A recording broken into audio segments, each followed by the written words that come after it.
Welcome to Social Elo Ministries, where we are committed to glorifying God while exposing the devil. I urge you, please take the things that happen in your dreams seriously. There are times when some seemingly innocuous things will happen in your dream, and you wake up thinking it was only a dream, not knowing that you unknowingly and unwillingly entered into a covenant with the devil. And even though it was just a dream, it becomes something that's binding. So there are times when if you have a dream about something, especially if you're not in agreement with it, when you get up, you need to renounce and rebuke that dream. The devil, he's very sneaky. He does things to counterfeit and corrupt the things of the Lord. In the book of Jude, it speaks about people creeping in unawares. One of the points when your guards are going to be down is while you're asleep. In a sense, the devil will try to come along and get you to sign along the dotted line. And again, it will take effect if you do not rebuke those things, if you do not renounce those things that you're not in agreement with. In Numbers 12, the Lord told Aaron and Miriam, when they're speaking out against Moses, that he speaks to people in dreams and visions. But the devil will also do the same thing. There are times when the Lord will impart things to people in dreams and visions. The devil will try to do the same thing.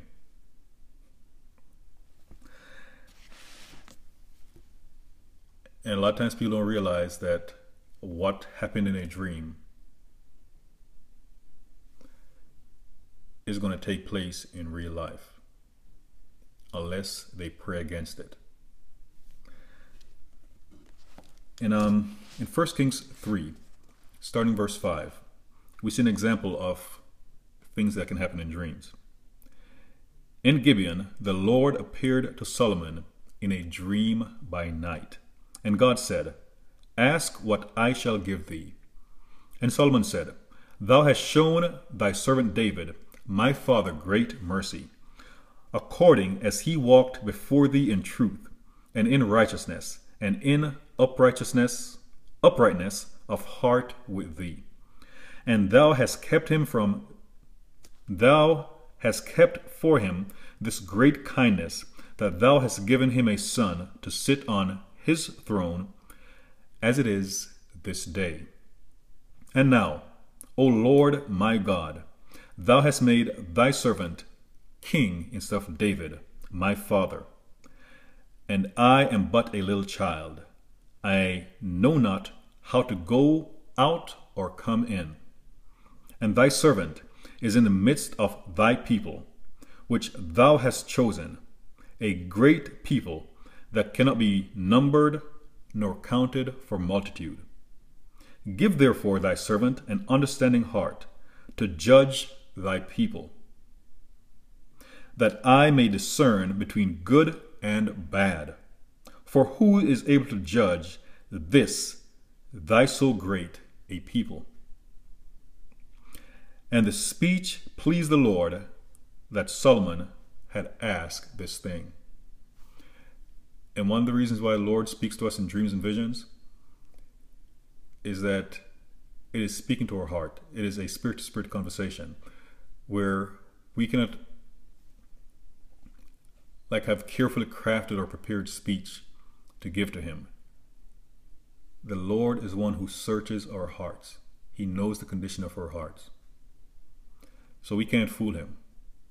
So the answer that Solomon gave the Lord was truly from his heart.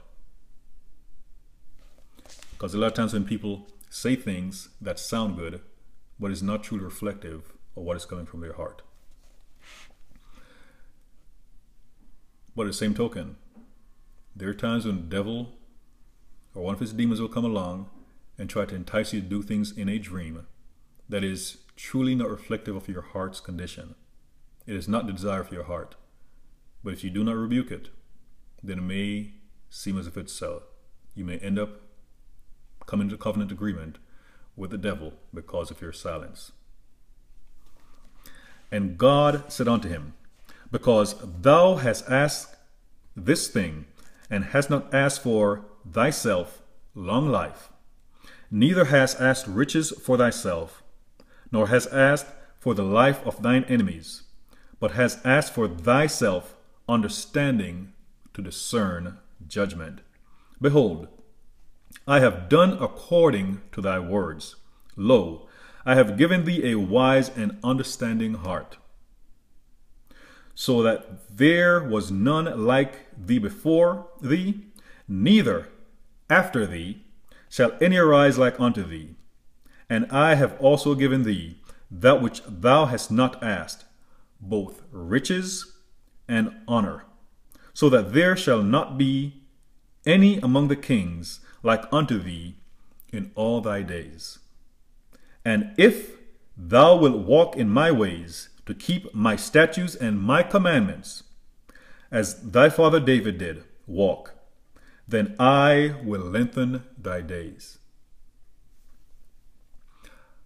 That was the caveat to what the Lord had promised. So also in your dreams, if it's a demonically induced dream, look to see if there, or try to recall to see if there are any caveats that were associated with it. Again, in a lot of cases, you may have to wake up and break a covenant that the devil tried to get you to sign, basically, while you were unawares, creeping in while you were asleep. The devil has no shame, and he will try to put you in bondage in any way that he can. And in verse 15, and Solomon awoke, and behold, it was a dream. It was a dream. And he came to Jerusalem and stood before the ark of the covenant of the Lord and offered up burnt offerings. And I'll just stop right there. He woke up and it was a dream. So a lot of times people wake up, whether it's a godly dream or a demonically induced dream, and people just thinking it was only a dream and they don't think anything of it, not truly realizing the potentially serious ramifications. Same way the Lord can appear to you in a dream, and he may tell you clearly that he's calling you to be something, and that is what he means. But a lot of people wake up from dreams thinking it was only a dream, not knowing that what they dreamt about is about to unfold. And if it's something that is truly against their will, that they have the ability to pray and stop that thing from coming to pass. One of the things I found out in my own dream life is that if a dream comes to me and it is in pure black and white, then it is usually the Lord showing me what the enemy is planning, something the enemy is trying to do in my life. And that is a immediate call to prayer for me to pray against that dream. But there are times when you may have dreams that are in color where it's the enemy trying to do something, but if you do not rebuke it, that thing will end up coming to pass. And again, the enemy will creep in unawares while you're asleep, trying to get your guard down. But sometimes there's good news, because the way King Solomon handled the situation, where it came from his heart, there are times when what is truly in your heart will come out in a dream for you to stop the enemy.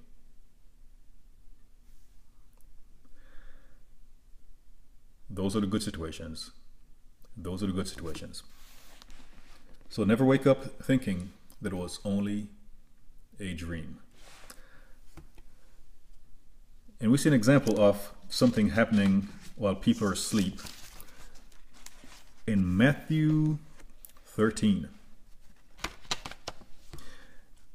Starting verse 24.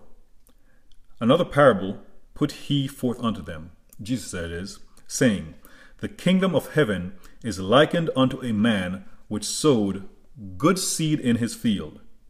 But while men slept, his enemy came and sowed tares among the wheat, and went his way. But when the blade was sprung up and brought forth fruit, then appeared the tares also. And the servants of the householder came and said unto him, Sir, didst not thou sow good seed in thy field? From whence then hath it tares?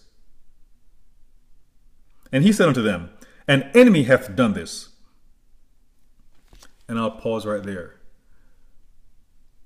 So the man sowed good seeds in his field. When the crops start coming up, because the enemy came in while they were asleep and planted tares, it did not turn out as great as they expected.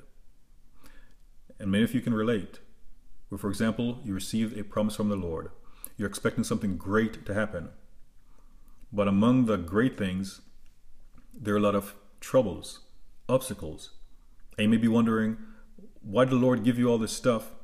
But he only gave you the good stuff. It was the devil who came along and sowed the tares, so to speak, in your harvest. But his parable continues where the farmer said, let the wheat and the tares grow together. When harvest time comes, the tares will be torn up first and thrown into the fire, and then they would harvest. And that's what you have to do sometimes. Let the tares continue to grow. When harvest time comes, the tares will be torn out and cast into the fire, and you will reap the harvest from the Lord. But at the first inclination that you know that some tares were sown into your field, so to speak, start praying against it. Start praying against those tares. And the tares in the Bible spelled T-A-R-E-S. But if you don't pray against those kind of tares, then you may start shedding T-E-A-R-S.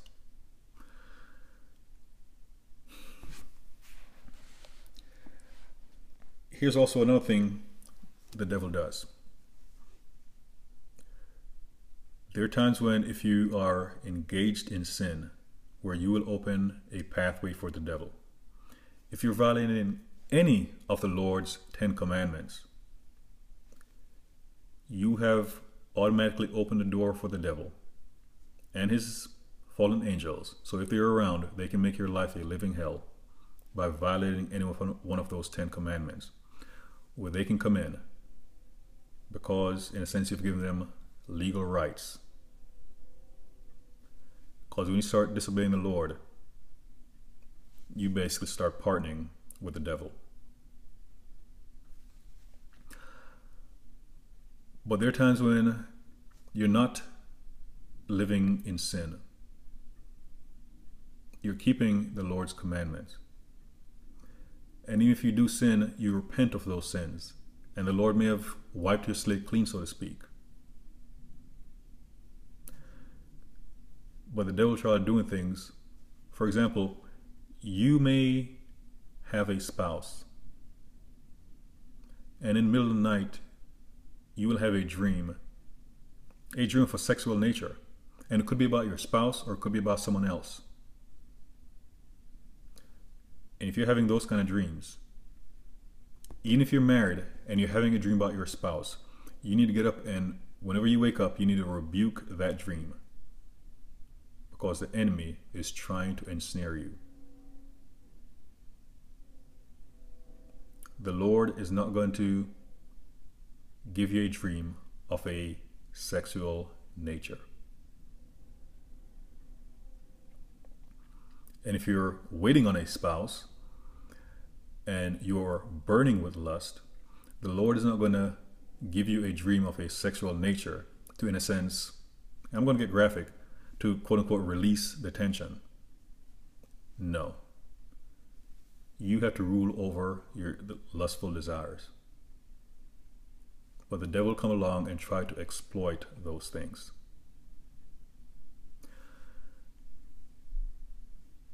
But I also let you know, there are times when the Lord will allow certain things to happen to you.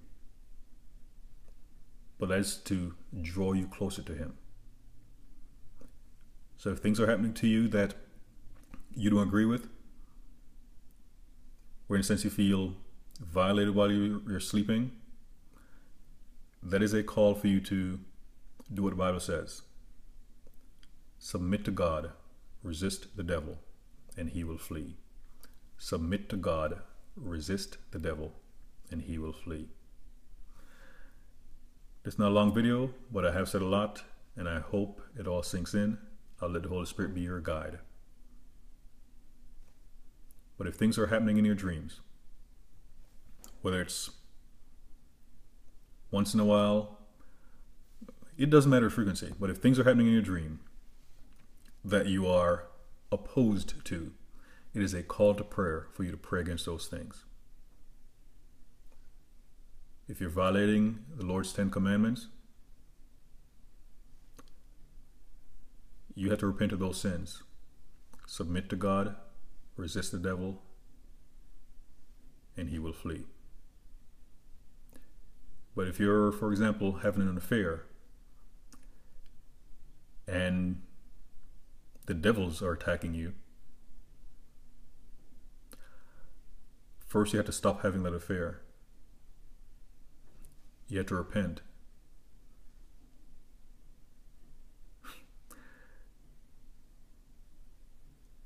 You can't cast the devil out of your life if you're partnered with that devil. Please take your dream seriously. Many things have happened because the enemy came in while people were asleep. And it doesn't mean they shouldn't sleep. We are meant to get rest. Submit to God, resist the devil, and he will flee.